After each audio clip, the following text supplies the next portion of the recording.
The scream that echoed through the Virginia countryside on March 15, 1847, was unlike anything the residents of Cumberland County had ever heard. It wasn't the cry of an animal being slaughtered, nor the wail of a woman in childbirth. It was something far more disturbing. According to sealed court documents discovered only decades later, 13 members of the Pemberton family were found dismembered in their plantation home, arranged with surgical precision that baffled investigators. The local sheriff's report, buried for over a century, described cuts so clean and methodical that they appeared to be the work of someone with intimate knowledge of anatomy. What makes this case even more chilling is that the prime suspect, a slave known only as Isaac, had vanished without a trace, leaving behind evidence that would make even seasoned lawmen question everything they thought they knew about the peculiar institution of slavery. Before we continue with the story of Isaac and the Pemberton plantation, if you're fascinated by these dark chapters of American history that were deliberately hidden from textbooks, make sure to subscribe to our channel and hit that notification bell. We uncover the most disturbing secrets buried in our nation's past. Also, let me know in the comments what state you're listening from. I'm curious to see how far these forgotten stories reach. The events that transpired at Pemberton Grove would forever change how authorities in antebellum Virginia viewed the relationship between master and slave. Though the truth of what happened that March evening would remain locked away in courthouse vaults until long after the Civil War had ended. Cumberland County, Virginia, in the spring of 1847 was a land of contradictions. Rolling hills covered in tobacco stretched as far as the eye could see, creating a patchwork of green that spoke to the region's prosperity. The James River meandered through the countryside, providing both transportation and the lifeblood for the plantations that dotted its banks. It was a place where genteel society flourished on the backs of enslaved labor, where plantation owners gathered for elaborate dinners while their human property toiled in the fields from sunrise to sunset. Pemberton Grove sat on nearly 2,000 acres of prime Virginia soil, about 15 miles southwest of the county seat of Cumberland Courthouse. The plantation had been in the Pemberton family for 3 generations. Built by Josiah Pemberton in the 1760s, using wealth accumulated through tobacco cultivation and what locals euphemistically called agricultural investments. The main house, an imposing 3-story structure with white columns and wraparound porches, commanded a view of the entire property from its position atop a gentle rise. By 1847, the plantation was under the management of Cornelius Pemberton, Josiah's grandson, a man known throughout the county for his business acumen and his particular approach to managing enslaved workers. Unlike some of his neighbors who relied on overseers, Cornelius prided himself on maintaining direct control over every aspect of plantation life. He was a man of medium height, with penetrating gray eyes and prematurely silver hair that he kept meticulously groomed. His wife, Margaret, was the daughter of a Richmond banking family, and together they had 4 children: Samuel, aged 22, Elizabeth, 19, Thomas, 16, and young Mary, just 12 years old. The Pemberton household also included Cornelius's elderly mother, Prudence, who at 78 still maintained strict oversight of the domestic arrangements, and Margaret's unmarried sister, Catherine, who had come to live with the family after their father's death the previous year. The extended family was completed by Cornelius's younger brother, Dr. Jonathan Pemberton, a physician who had studied in Philadelphia before returning to Virginia to establish his practice. Jonathan frequently stayed at the plantation when treating patients in the rural areas of the county. What set the Pemberton plantation apart from others in the region was not just its size or productivity, but the unusual background of its workforce. Cornelius had inherited 43 enslaved individuals, but over the years he had acquired several others under circumstances that raised eyebrows among his peers. Unlike most slaveholders who purchased their labor from established markets in Richmond or Norfolk, Cornelius had a peculiar habit of acquiring individuals whom other owners had deemed problematic or unmanageable. It was through this practice that Isaac came to Pemberton Grove in the autumn of 1844. The man, who would later be known throughout Virginia by a far more sinister name, had originally belonged to a plantation in neighboring Prince Edward County, where he had worked in the slaughterhouse. His previous owner, a man named Fielding Crawford, had been eager to sell Isaac after what he described in correspondence as incidents of an increasingly disturbing nature. Isaac was a man of imposing physical presence, standing well over 6 feet tall with broad shoulders and hands that seemed disproportionately large even for his frame. His most striking feature was his eyes, a pale grey that seemed almost colorless in certain light, giving him an unsettling gaze that made even hardened overseers uncomfortable. He spoke little, preferring to communicate through nods and gestures, though those who worked alongside him noted that his silence wasn't born of ignorance, but of careful observation. What made Isaac particularly valuable to plantation owners was his exceptional skill with a blade. He could dress a hog in half the time it took most men, his knife work so precise that he wasted virtually no meat in the process. His knowledge of anatomy was encyclopedic.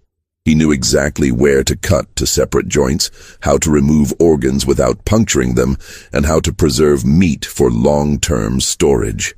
These skills had made him indispensable at his previous plantation. Despite the growing unease, his presence seemed to generate among both enslaved and free residents.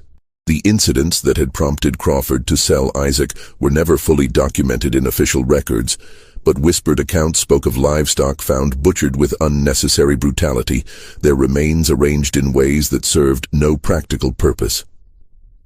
There were also rumors of Isaac being found standing over freshly slaughtered animals long after his work should have been completed, his clothes spotless despite the nature of his labor, as if he had found ways to perform his duties without getting a single drop of blood on himself.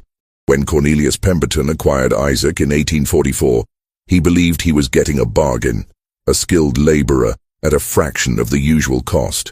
Crawford had been so eager to complete the sale that he accepted nearly 30% less than Isaac's assessed value, requiring only that Pemberton promise never to sell Isaac back to any plantation in Prince Edward County. For nearly 3 years, Isaac worked at Pemberton Grove without incident.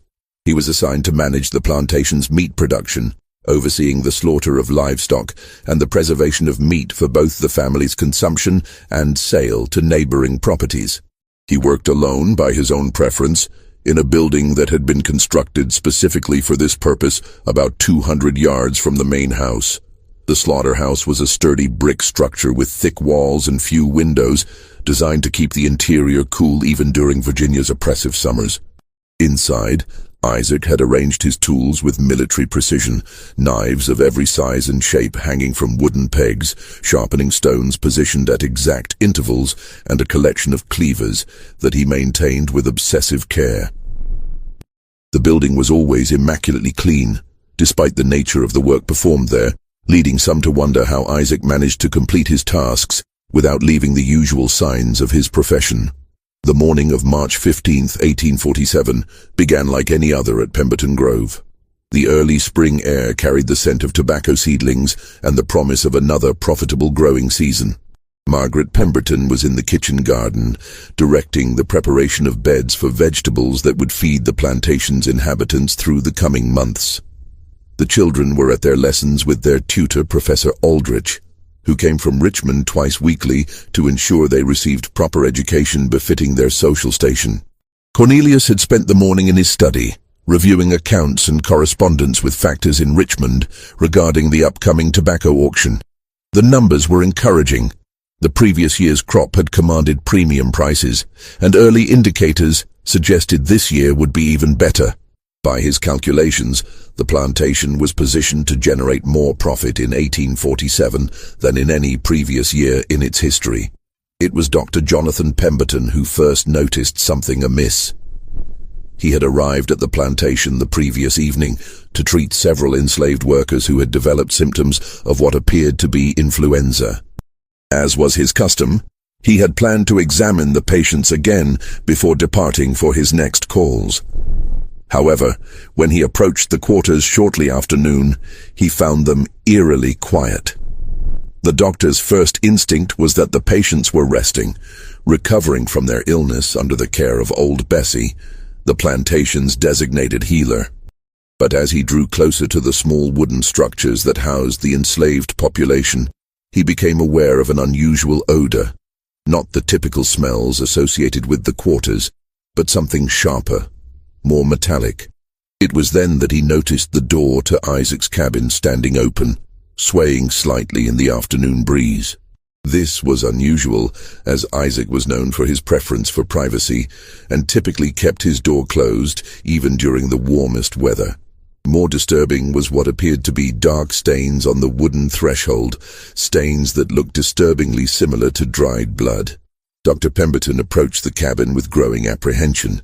His medical training had exposed him to blood in many forms, and he recognized the distinctive color and pattern of these stains. They weren't the result of a minor injury or the usual accidents that occurred during manual labor. These stains suggested something far more serious had occurred. Pushing the door fully open, the doctor peered into the cabin's dim interior. What he saw defied immediate comprehension. The usually Spartan room had been transformed into something resembling a macabre exhibition. Isaac's few personal possessions had been arranged with geometric precision, but it was what hung from the cabin's rafters that caused Dr. Pemberton to stumble backward in horror.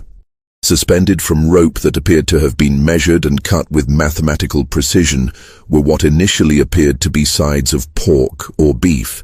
But as the doctor's eyes adjusted to the dim light filtering through the cabin's single window, he realized with growing revulsion that these were not animal remains. The cuts were too precise, too deliberate, and the proportions were unmistakably human. Dr. Pemberton's hands shook as he backed away from the cabin, his medical training warring with his instinct to flee. He had seen death in many forms during his practice, but nothing had prepared him for the clinical precision with which these remains had been prepared. Each cut appeared to have been made with surgical accuracy, separating joints at exactly the right points, removing organs with a skill that spoke to extensive anatomical knowledge. What disturbed him most was not just the presence of human remains, but their condition. There was no sign of struggle, no indication of violence in the usual sense. The cuts were clean, methodical, suggesting that whoever had performed this work had taken considerable time and care. It was as if someone had approached the human body with the same professional detachment they might show when butchering livestock. The doctor's legs barely carried him back toward the main house, his mind struggling to process what he had witnessed. As he stumbled across the plantation grounds, he became aware of other disturbing details he had initially missed. The usual sounds of plantation life were absent. No voices calling from the fields, no children playing around the quarters, no cooking fires sending smoke curling into the afternoon sky. When Dr. Pemberton reached the main house, he found the front door standing ajar, another detail that struck him as wrong. Margaret Pemberton was meticulous about security and would never have left the house unsecured during the day. Calling out for his brother, the doctor received no response. The house, like the quarters, was unnaturally quiet.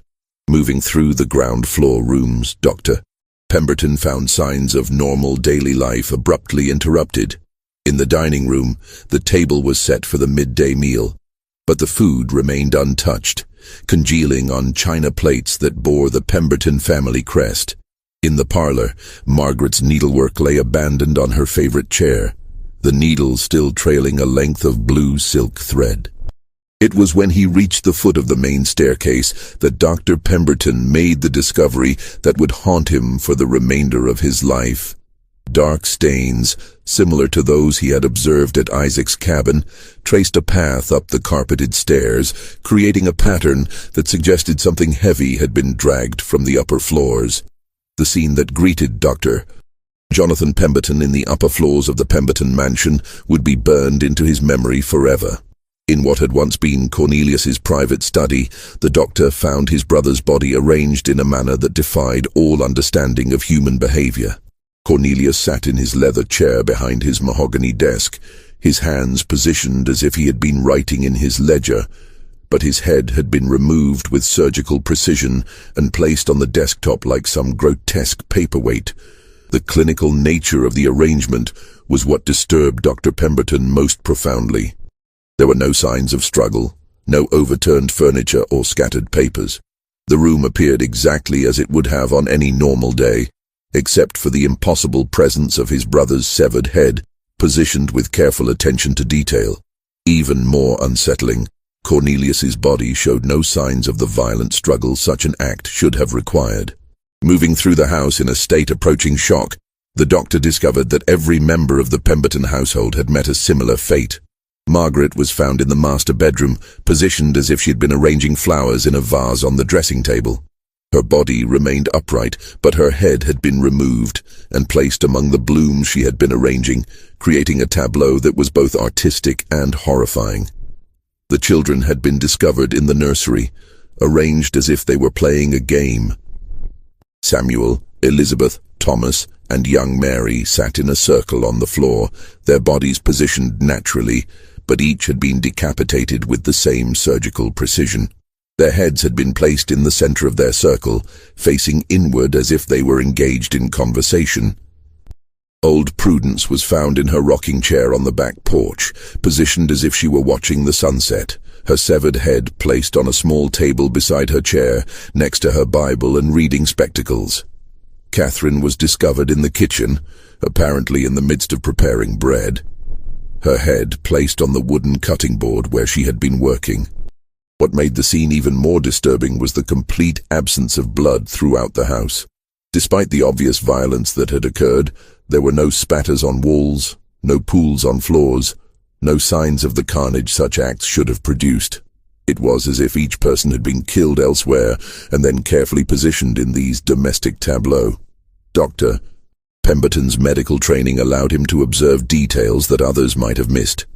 The cuts on each body were identical in their precision, made by someone with extensive knowledge of human anatomy. The edges of the wounds were clean, suggesting extremely sharp instruments wielded by steady hands.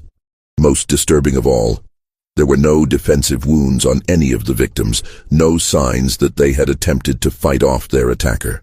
The doctor's examination of the bodies revealed another chilling detail.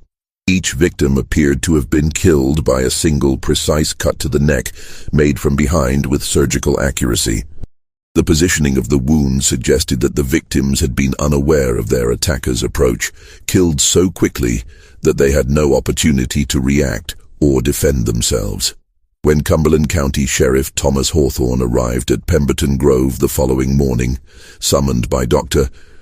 Pemberton's frantic midnight ride to the courthouse, he brought with him 2 deputies and the county coroner.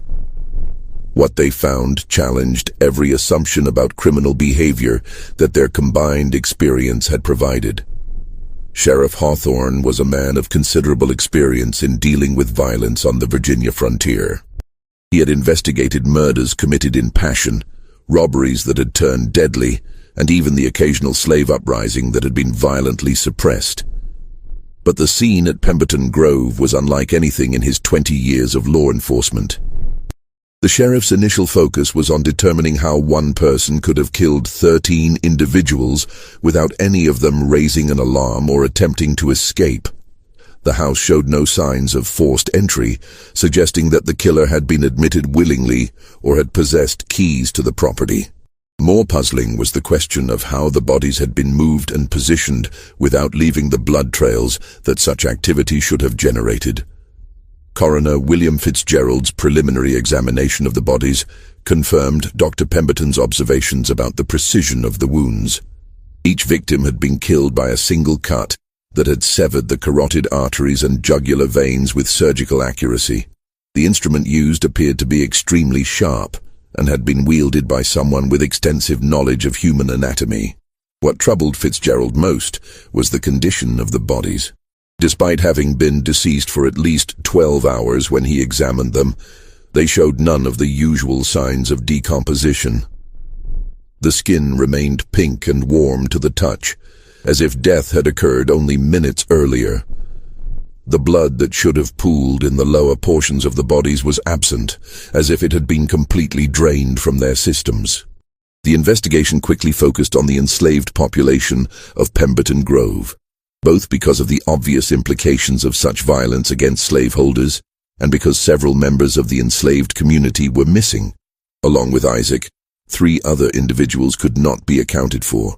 Moses, a field hand in his 30s, Sarah, a house servant who had worked in the Pemberton kitchen, and Peter, a young man who had assisted Isaac in the slaughterhouse. However, when Sheriff Hawthorne and his deputies searched the slave quarters, they found something that complicated their assumptions about what had occurred. Moses was discovered in his cabin, apparently having died in his sleep.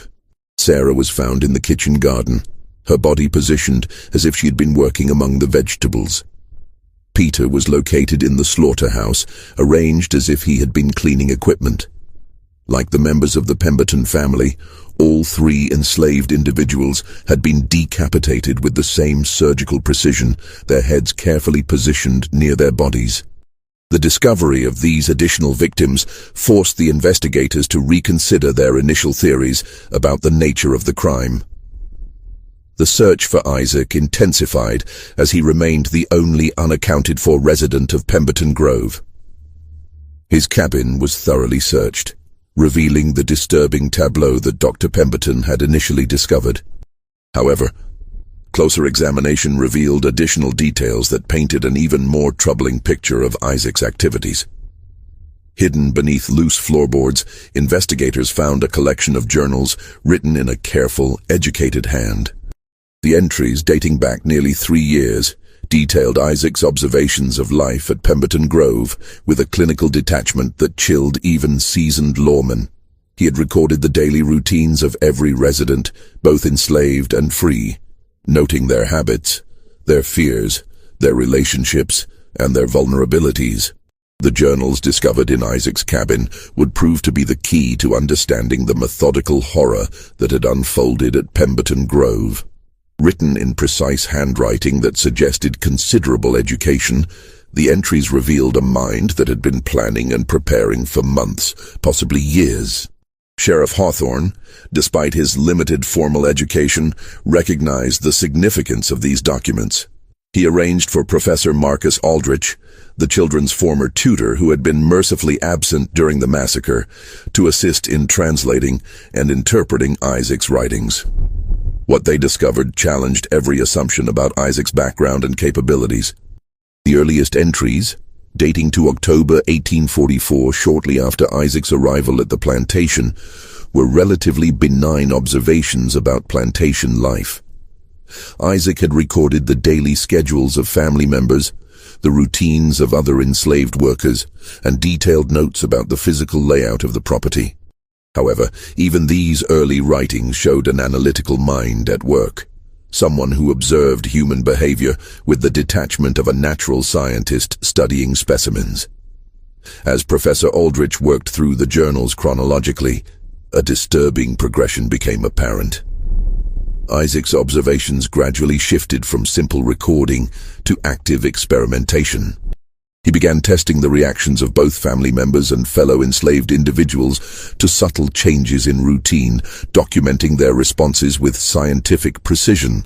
One entry from December 1844 described how Isaac had deliberately moved small objects in the main house to observe whether family members would notice. He recorded Margaret Pemberton's reaction when she discovered her favorite vase had been moved 6 inches to the left on the mantelpiece, noting that she had appeared disturbed but unable to articulate the source of her unease. Another entry from February 1845 detailed Isaac's observations of the family's sleeping patterns. He had apparently spent months learning the sounds of the house at night, mapping which floorboards creaked and which doors made noise when opened. His notes revealed an intimate knowledge of the family's nocturnal habits that could only have been gained through careful surveillance. The journals also contained detailed anatomical drawings that demonstrated Isaac's extensive knowledge of human physiology.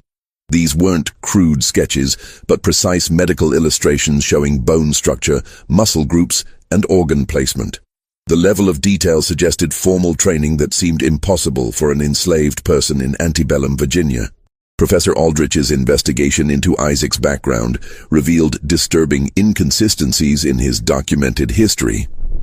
While Fielding Crawford had claimed that Isaac had been born on his Prince Edward County plantation, records showed no birth certificate or baptismal record for any enslaved individual by that name. More troubling, several elderly enslaved people who had lived their entire lives on Crawford's plantation claimed no memory of Isaac before 1842. The professor's inquiries in Prince Edward County revealed additional mysteries surrounding Isaac's past. Dr. Samuel Hutchinson, a physician who had treated enslaved workers on Crawford's plantation, remembered Isaac well, but for reasons that added new layers to the mystery. According to Hutchinson, Isaac had possessed medical knowledge that exceeded that of many trained physicians, particularly in the areas of anatomy and surgical technique. Hutchinson recalled occasions when Isaac had been called upon to assist with medical emergencies involving both human and animal patients. His skill with a knife was so exceptional that Hutchinson had wondered whether Isaac might have received training from a qualified physician, though such education would have been highly unusual for an enslaved person. The doctor's memories of Isaac also included disturbing details about his behavior during medical procedures. Unlike other assistants who showed appropriate emotional responses to suffering, Isaac had remained completely detached, observing procedures with clinical interest rather than human empathy. Hutchinson had found Isaac's presence increasingly unsettling, though he admitted that his assistance had been invaluable in several life-threatening situations. The investigation also revealed that Isaac's departure from Crawford's plantation had been more urgent than initially described. Local records showed that 3 enslaved individuals had died under mysterious circumstances in the months preceding Isaac's sale to Cornelius Pemberton. While the deaths had been attributed to illness, Dr. Hutchinson's private notes, discovered in his personal papers, suggested that he had harbored suspicions about their true cause. The 3 individuals, 2 men and 1 woman, had been found in their quarters, apparently having died peacefully in their sleep. However, Hutchinson's examination had revealed that each had sustained a small puncture wound behind the left ear, so precise and minimal that it was barely visible. The doctor had noted that such wounds could have been made by a thin, sharp instrument inserted with surgical precision to damage the brainstem and cause instant death. Hutchinson's notes indicated that he had shared his suspicions with Crawford, but the plantation owner had been reluctant to pursue an investigation that might have disrupted his operation or attracted unwanted attention from authorities. Instead, Crawford had quietly arranged to sell Isaac to the first buyer, who inquired, accepting a significantly reduced price to expedite the transaction. Sheriff Hawthorne's investigation expanded to include other plantations in the region, seeking any information about unusual deaths or disappearances that might be connected to Isaac. What they discovered painted a picture of a man who had moved through Virginia's plantation system like a predator, leaving behind a trail of suspicious deaths and unexplained incidents. Records from Chesterfield County showed that a plantation owner named Benjamin Carruthers had briefly owned Isaac in 1843 before selling him to Crawford after what he described as unacceptable behavior. Carruthers had been reluctant to provide details, but under pressure from Sheriff Hawthorne, he admitted that several of his most valuable enslaved workers had died during Isaac's brief tenure on his property. The deaths had occurred over a period of just 3 months, each victim found in circumstances that suggested natural death, but which Carruthers had found increasingly suspicious. Like the deaths on Crawford's plantation, each individual had been discovered with a small, nearly invisible wound behind the left ear. Carruthers revealed that he had begun to suspect Isaac after observing his behavior around the bodies of the deceased. While other enslaved individuals had shown appropriate grief and respect for their departed community members, Isaac had displayed clinical interest in the corpses, examining them with the detachment of a medical professional conducting an autopsy. The plantation owner's suspicions had been confirmed when he discovered Isaac in the quarters late one night, standing over the body of a recently deceased woman, holding what appeared to be a thin, pointed instrument. When confronted, Isaac had calmly explained that he was studying the effects of death on human tissue. a response that had so disturbed Carruthers that he had arranged Isaac's sale within days. The mounting evidence of Isaac's deadly progression through Virginia's plantation system created a sense of urgency among law enforcement officials. If Isaac had indeed been responsible for numerous deaths across multiple counties, his disappearance represented a threat that extended far beyond Cumberland County. Sheriff Hawthorne coordinated with his counterparts in neighboring jurisdictions to establish a network of communication and search efforts. The investigation took a dramatic turn when Dr. Pemberton received an unexpected visitor at his temporary residence in Cumberland Courthouse. Samuel Woodson, a free black man who worked as a blacksmith in nearby Farmville, approached the doctor with information that would fundamentally alter their understanding of Isaac's true identity. Woodson claimed to have known Isaac years earlier, before his appearance on any Virginia plantation. According to Woodson, Isaac had not been born into slavery, but had been a free man living in Philadelphia, where he had worked as an assistant to a prominent anatomist and physician. The circumstances that had led to his enslavement were, according to Woodson, far more sinister than anyone had imagined. The blacksmith's account painted a picture of a man whose intellectual gifts had been corrupted by an obsession with death and human anatomy. Isaac, whose original name had been Isaac Thornton, had reportedly assisted Dr. Marcus Whitfield, a Philadelphia physician who specialized in surgical procedures and anatomical research. However, Woodson claimed that Isaac's interest in his work had gradually evolved from professional curiosity to something far darker. According to Woodson's account, Isaac had been discovered by Dr. Whitfield conducting unauthorized experiments on corpses in the medical college's anatomy laboratory. These experiments had gone far beyond the legitimate study of human anatomy, involving what Woodson described as unnatural manipulations of deceased bodies for no apparent medical purpose. When confronted by Dr. Whitfield, Isaac had apparently shown no remorse or recognition that his behavior was inappropriate. Instead, he had calmly explained that he was exploring the artistic possibilities of human anatomy, treating the human body as if it were raw material for sculptural work rather than the remains of deceased individuals. Dr. Whitfield had immediately terminated Isaac's employment and banned him from the medical college. However, within weeks of his dismissal, several corpses had been discovered missing from the college's anatomy laboratory.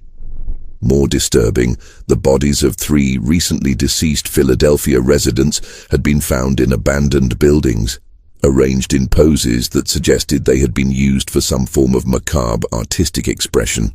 The Philadelphia authorities had sought Isaac for questioning in connection with these incidents, but he had vanished from the city before they could locate him. Woodson believed that Isaac had been captured by slave catchers while attempting to flee south, possibly mistaken for a runaway slave due to his mixed racial heritage and lack of free papers. This account, if true, explained many of the mysteries surrounding Isaac's background and capabilities. His extensive knowledge of anatomy, his surgical skills, and his disturbing behavior all aligned with Woodson's description of a man who had received formal medical training but whose interests had evolved in dangerous directions. Dr. Pemberton found Woodson's account both compelling and terrifying. If Isaac was indeed a formally trained anatomist who had been forced into slavery, his years of bondage might have transformed his scholarly interest in death into something far more personal and vengeful.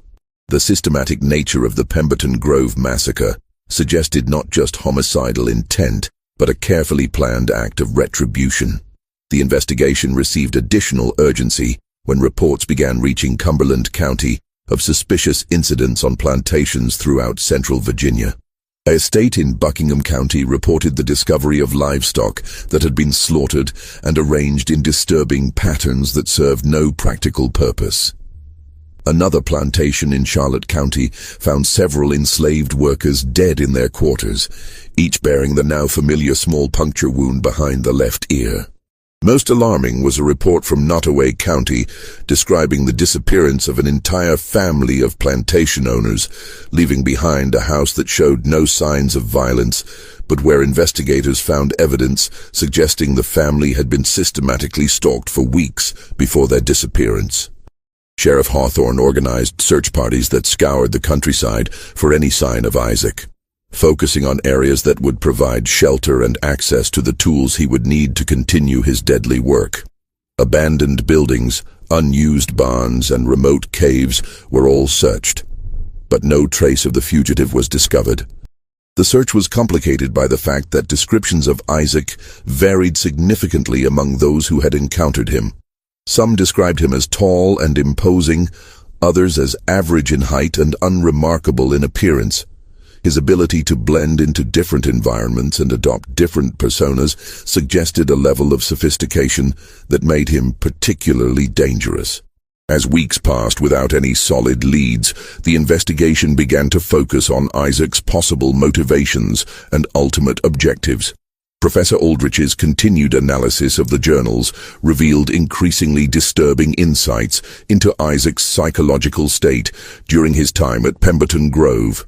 The later entries in the journals showed a progression from clinical observation to active planning for what Isaac had begun to refer to as his final experiment. These entries described detailed plans for the systematic elimination of everyone on the plantation, not as an act of revenge, but as what he termed an exploration of the aesthetic possibilities of mass mortality. Isaac had apparently viewed the Pemberton Grove massacre as an artistic statement, arranging the bodies of his victims to create tableaux that he believed demonstrated the beauty inherent in death. His journals contained sketches showing how he had planned to position each victim, treating the human bodies as components in a larger composition. The journals also revealed that Isaac had not acted alone in planning the massacre. References to the disciples and fellow students of the art suggested that he had been in communication with others who shared his disturbed interests. These references were cryptic and indirect, but they raised the possibility that Isaac was part of a larger network of individuals with similar proclivities. Just when we thought we'd seen it all, the horror in Cumberland County intensifies. If this story is giving you chills, share this video with a friend who loves dark mysteries. Hit that like button to support our content, and don't forget to subscribe to never miss stories like this. Let's discover together what happens next in this tale of calculated terror. The breakthrough in the Isaac investigation came from an unexpected source. Father O'Sullivan, the Irish priest who served the Catholic families scattered throughout Cumberland and surrounding counties, approached Sheriff Hawthorne with information that would finally explain both Isaac's whereabouts and the true scope of his activities. Father O'Sullivan had been conducting his monthly circuit of remote farmsteads when he encountered a group of travelers on the road between Cumberland Courthouse and Farmville. The group, consisting of 3 men and 1 woman, had been dressed as itinerant preachers, but had behaved in ways that aroused the priest's suspicions. Most disturbing was their leader, a tall man with pale eyes who had insisted on discussing theological questions related to death and resurrection.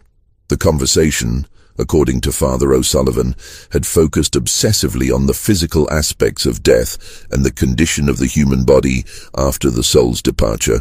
The man had demonstrated knowledge of anatomy that exceeded anything the priest had encountered outside of medical schools, but his interest had seemed more artistic than scientific. What had truly alarmed Father O'Sullivan was the man's description of recent religious experiences he claimed to have had. He spoke of receiving divine inspiration to help others transcend the limitations of mortal flesh, and described visions in which he had been instructed to create living sculptures using human bodies.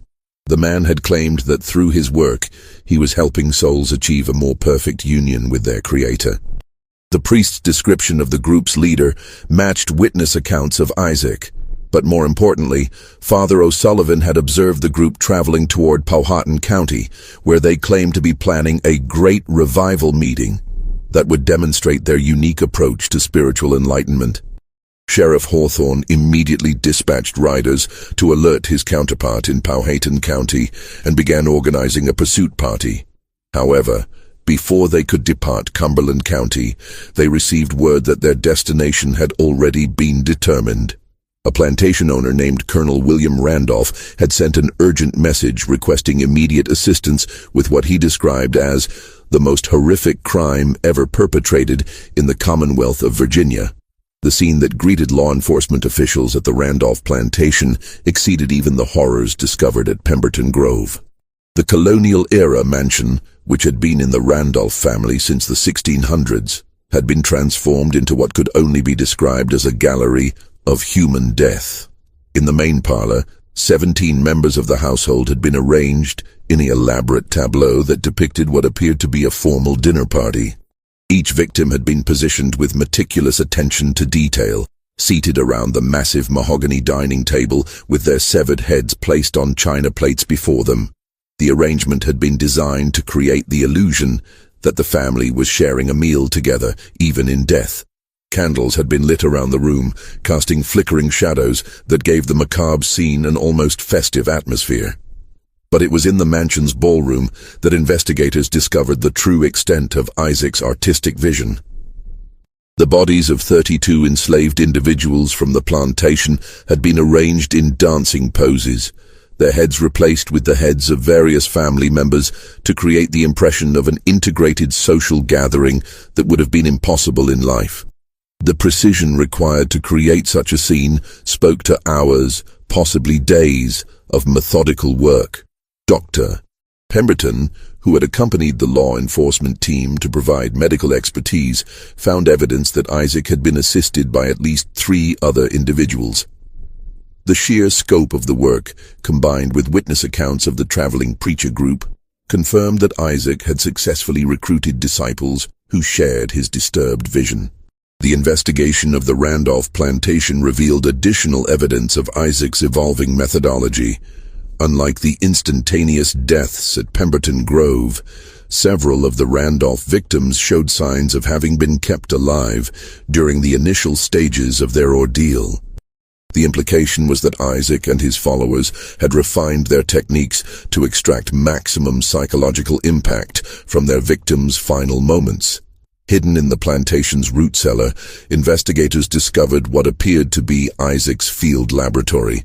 The underground chamber had been converted into a surgical suite, complete with medical instruments, anatomical charts, and detailed notes describing various experimental procedures. Most disturbing were the detailed sketches showing planned arrangements for future victims, suggesting that the Randolph plantation had been just one stop in a larger campaign of terror. The laboratory contained evidence that Isaac had been conducting what he termed anatomical studies on living subjects before killing them. Restraining devices had been constructed with carpenter's precision, designed to hold victims immobile while Isaac performed procedures that had no medical purpose beyond satisfying his curiosity about human pain responses and the mechanics of death. Dr. Pemberton's examination of the laboratory notes revealed that Isaac had been documenting the effects of various injuries on his victim's ability to remain conscious and articulate.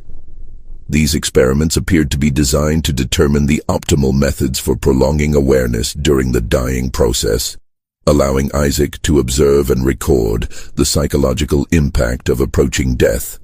The investigation took its most crucial turn when Sheriff Hawthorne discovered evidence that Isaac and his disciples had not yet completed their work at the Randolph plantation. Fresh supplies had been delivered to the laboratory within the previous 48 hours, including surgical instruments that showed no signs of use. More ominously, detailed maps of neighboring plantations had been found with specific locations marked and annotated. The maps revealed that Isaac had conducted extensive surveillance of at least 6 additional properties in Powhatan and Cumberland counties. Each location had been studied with the same methodical attention to detail that had characterized his earlier attacks. Guard schedules, family routines, and structural layouts had all been documented with military precision. Most alarming was the discovery of a detailed timeline showing planned attacks extending through the summer months of 1847. Isaac had apparently envisioned a campaign of terror that would ultimately encompass dozens of plantations throughout central Virginia. His notes suggested that he viewed each attack as part of a larger artistic work, with individual massacres serving as chapters in what he called his Treatise on the Aesthetics of Mortality. The timeline indicated that Isaac's next target was the Carrington Plantation in Cumberland County, a property located less than 10 miles from where Sheriff Hawthorne was conducting his investigation. According to Isaac's notes, the attack was scheduled for the following evening, timed to coincide with a planned dinner party that would place the maximum number of victims in a single location. Sheriff Hawthorne immediately dispatched riders to warn the Carrington family while organizing the largest manhunt in Virginia's history. Every available law enforcement officer from 5 counties converged on the area between the Randolph and Carrington plantations, determined to intercept Isaac before he could claim additional victims. The manhunt was complicated by Isaac's apparent ability to move through the countryside without detection. His knowledge of anatomy extended to understanding how tracking dogs located fugitives, and evidence suggested that he had been using various substances to mask his scent and confuse pursuing animals. The search parties found numerous false trails and dead ends, indicating that Isaac was actively working to evade capture. As evening approached on what Isaac's timeline indicated would be the night of the Carrington attack, law enforcement officials had still found no trace of the fugitive or his disciples. The decision was made to use the Carrington plantation as bait, positioning armed officers throughout the property while allowing the planned dinner party to proceed under heavy but concealed security. Colonel James Carrington, a veteran of the War of 1812 and an experienced military commander, insisted on maintaining normal household routines to avoid alerting Isaac that his plans had been discovered. The dinner party proceeded as scheduled, with 12 guests and family members dining in the main house, while nearly 30 armed men waited in concealment around the property. The attack came not from the direction anyone had anticipated. Rather than approaching the main house directly, Isaac and his disciples had apparently spent days tunneling beneath the plantation grounds, using their knowledge of the property's layout to create an underground network that allowed them to emerge inside the house itself. The first indication that something was wrong came when one of the dinner guests, Mrs. Elizabeth Carrington, commented that she could hear what sounded like scratching beneath the dining room floor. Before anyone could respond to her observation, sections of the wooden flooring began to give way, and 4 figures emerged from beneath the house with the sudden violence of predators springing from ambush. Isaac's appearance had changed dramatically since his disappearance from Pemberton Grove. His hair had grown long and unkempt, and his clothes were stained with substances that the dinner guests preferred not to identify. Most disturbing was his expression. The clinical detachment that witnesses had described had been replaced by something approaching religious ecstasy, as if he viewed his deadly work as a form of worship. The 3 disciples who accompanied Isaac were equally transformed. 2 appeared to be former enslaved individuals who had somehow joined Isaac's cause, while the 3rd was recognizably white, possibly an overseer or small farmer who had been recruited into Isaac's twisted philosophy. All 4 moved with practiced coordination, suggesting extensive planning and rehearsal. The attack that followed was unlike anything in the previous massacres. Rather than the swift, surgical killings that had characterized Isaac's earlier work, the assault on the Carrington dinner party became a prolonged ordeal designed to maximize psychological impact. Isaac and his disciples had apparently decided to abandon stealth in favor of conducting their work in full view of living witnesses. The hidden law enforcement officers, caught off guard by the attackers' method of entry, found themselves unable to intervene without risking the lives of the dinner guests. The dining room had become a confined space where any gunfire might prove as dangerous to victims as to perpetrators. Isaac's behavior during the attack revealed the full extent of his psychological deterioration. He moved through the room like a conductor directing an orchestra, positioning his disciples and issuing instructions with calm authority while chaos erupted around him. His primary focus seemed to be on creating another of his disturbing tableaux, treating the terror of living victims as simply another component in his artistic vision. The standoff in the Carrington dining room lasted for nearly 2 hours, during which time Isaac demonstrated the full extent of his psychological manipulation skills. Rather than immediately killing his captives, he engaged them in what he described as philosophical discussions about the nature of death and the human soul's relationship to physical existence. Isaac's monologue, witnessed by law enforcement officers positioned outside the dining room windows, revealed the twisted logic that had driven his campaign of terror. He spoke of death as the ultimate artistic medium, claiming that the arrangement of lifeless human bodies allowed him to create beauty that transcended the limitations of conventional art. In his mind, he was not committing murder, but rather crafting sculptures using the finest materials available. The captive dinner guests, paralyzed by fear and the immediate threat of violence, found themselves unwilling participants in Isaac's deranged philosophy lesson. He forced them to examine the bodies of 2 victims he had already killed, pointing out what he considered the aesthetic qualities of their final poses and explaining his techniques for preserving the appearance of life, even after death. Dr. Pemberton, observing from his concealed position outside the house, recognized that Isaac's behavior had evolved far beyond simple homicidal intent. The man had developed an elaborate intellectual framework that allowed him to view his crimes as contributions to human knowledge and artistic expression. His disciples nodded approvingly at his explanations, suggesting that they had fully embraced his twisted worldview. The breakthrough came when Colonel Carrington, drawing on his military experience, managed to signal the concealed officers using a prearranged code involving the position of his hands on the dining table. The signal indicated that Isaac and his disciples had positioned themselves in a formation that would allow coordinated gunfire to neutralize all 4 attackers without endangering the remaining hostages. The assault was swift and decisive. Windows exploded inward as law enforcement officers simultaneously breached the dining room from 3 directions. Isaac, caught in the middle of explaining his anatomical techniques to a terrified Mrs. Carrington, had no opportunity to react before multiple rifle balls struck him center mass. His 3 disciples attempted to use their hostages as human shields, but the officers' positioning had been planned to prevent such tactics. Within seconds, all 4 attackers lay dead on the Carrington dining room floor, their blood mingling with that of their earlier victims in a final unintended tableau.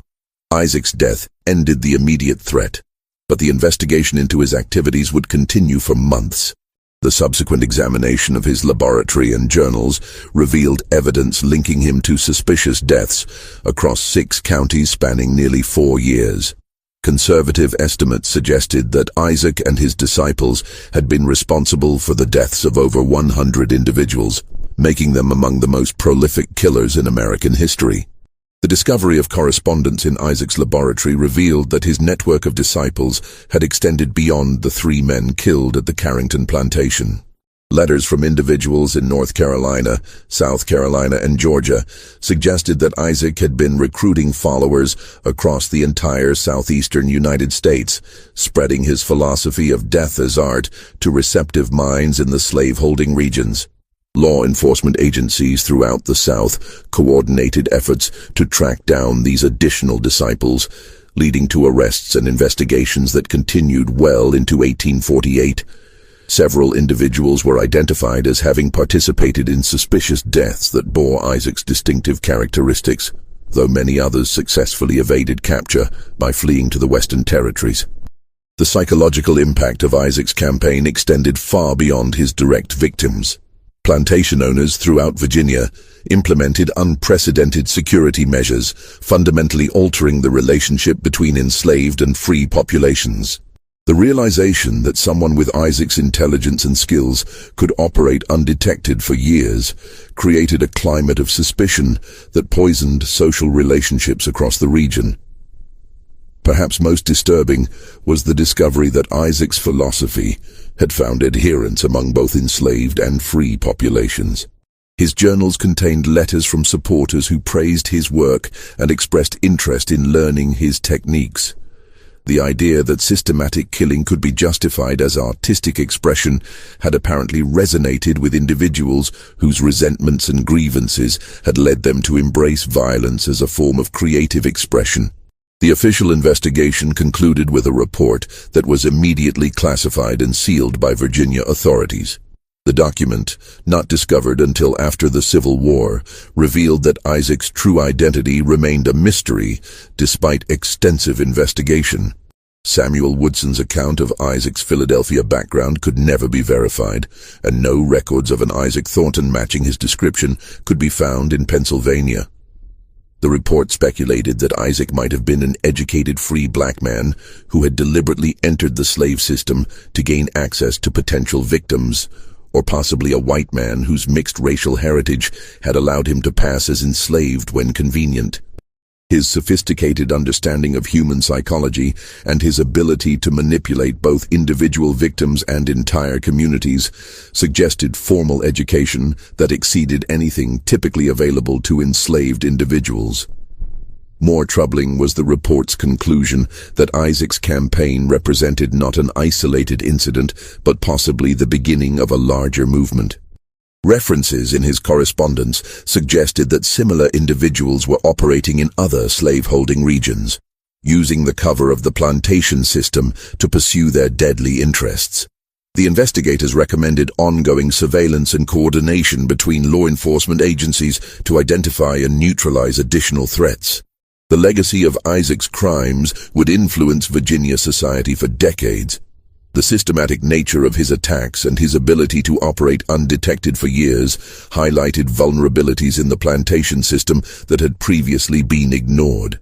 The realization that enslaved individuals could possess sophisticated knowledge and planning capabilities forced slaveholders to reconsider their assumptions about the people they held in bondage. The case also revealed the dangers inherent in a social system that allowed individuals to move between properties with minimal documentation or verification. Isaac's ability to assume new identities and gain access to multiple plantations had been facilitated by the informal networks through which enslaved people were bought and sold, creating opportunities for predators to exploit the system's weaknesses. In the end, the true horror of Isaac's story lay not in the supernatural or unexplainable, but in the calculated application of human intelligence to the pursuit of evil. His crimes demonstrated that the capacity for systematic violence existed within the normal parameters of human behavior, requiring only the right combination of opportunity, skill, and twisted motivation to manifest in devastating ways. This mystery shows us how easily evil can hide behind the facade of normalcy, and how systems of oppression can provide cover for the most heinous crimes. The meticulous planning and execution of Isaac's campaign reminds us that the greatest monsters are often those who appear most rational and controlled. What do you think of this story? Do you believe everything was revealed about Isaac's true identity and motives? Leave your comment below and let me know which historical mysteries from your area you'd like us to investigate next. If you enjoyed this tale and want more horror stories like this, subscribe, hit the notification bell, and share with someone who loves mysteries. The darkest chapters of American history are often the ones that were deliberately hidden, and together we'll continue uncovering the secrets that powerful people tried to bury forever. See you in the next video.